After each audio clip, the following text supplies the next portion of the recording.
1 जुलाई 2024 को भारतीय कानूनों में किए गए बदलावों के बाद सरकार ने कुछ ऐसे साक्ष्यों को भी मान्यता दी जिन्हें पहले या तो निराधार या फिर गैर कानूनी करार दिया जाता था। लेकिन भारतीय न्याय संहिता 2023 के आने के साथ साथ भारतीय साक्ष्य अधिनियम 2023 में भी कुछ ऐसे बदलाव किए गए जिससे कोई भी मामला काफी पारदर्शी हो और उस पर जल्द से जल्द फैसला किया जा सके। उन्हीं में धारा 2 में दस्तावेज और इलेक्ट्रॉनिक साक्ष्य में क्या क्या शामिल होते हैं और उन्हें किस आधार पर साक्ष्य माना जाएगा उसके बारे में बताया गया है। अपने इस वीडियो में हम दस्तावेज और इलेक्ट्रॉनिक साक्ष्य धारा 2 के बारे में जानेंगे। नमस्कार, मेरा नाम है मोहिनी और आप देख रहे हैं भीमसेना। दस्तावेजों और इलेक्ट्रॉनिक साक्ष्य से जुड़ी सभी जानकारी को भारतीय कानून के भारतीय साक्ष्य अधिनियम में बताया गया है, जिसकी धारा में दस्तावेज क्या है वो बताया गया है। इसके मुताबिक कोई भी सामग्री जिसके जरिए साक्ष्य के तौर पर कोई अक्षर, चित्र, अंक या किसी भी तरह के चिन्ह अंकित हो और वो केस में मदद कर सकते हैं तो वो दस्तावेज कहलाते हैं। भारतीय साक्ष्य अधिनियम 2023 के लागू होने के बाद से इलेक्ट्रॉनिक अभिलेखों को भी साक्ष्य के रूप में स्वीकृत करने की प्रावधान माना गया है। वहीं इस अधिनियम की धारा 61, 62, 63 में इलेक्ट्रॉनिक या डिजिटल अभिलेखों को क्यों साक्ष्य माना जा रहा है और किस आधार पर उसे स्वीकार किया जा रहा है उसके बारे में बताया गया है।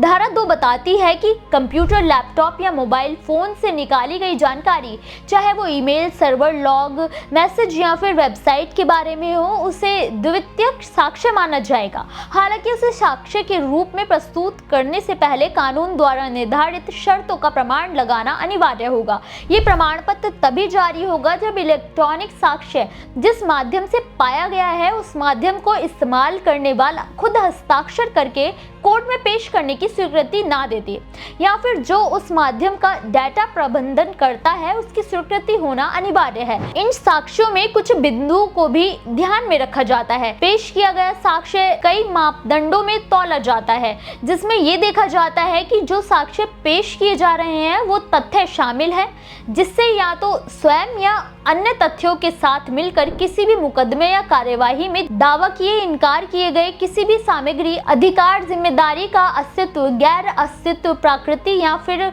उसकी सीमा अनिवार्य रूप से सिद्ध होती हो। साक्ष्य तभी साक्ष्य माने जाएंगे जब न्यायालय खुद उसे स्वीकार करे कि उक्त साक्ष्य से किसी विवेकशील व्यक्ति को विशेष मामले में फंसा या बचाया जा सकता है और वो उस केस के लिए अनिवार्य है।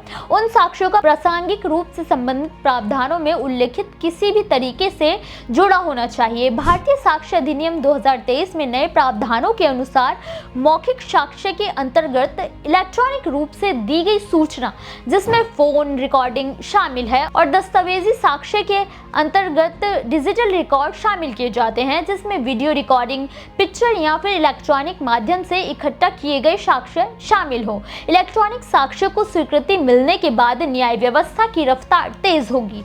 वहीं उनके जरिए तेजी से साक्ष्यों को जमा किया जा सकता है ताकि मामलों को ज्यादा लंबा ना खींचना पड़े। ऐसी और जानकारी के लिए हमारे साथ जुड़े रहें। आपको वीडियो अच्छा लगा हो तो लाइक करना बिल्कुल ना भूलें।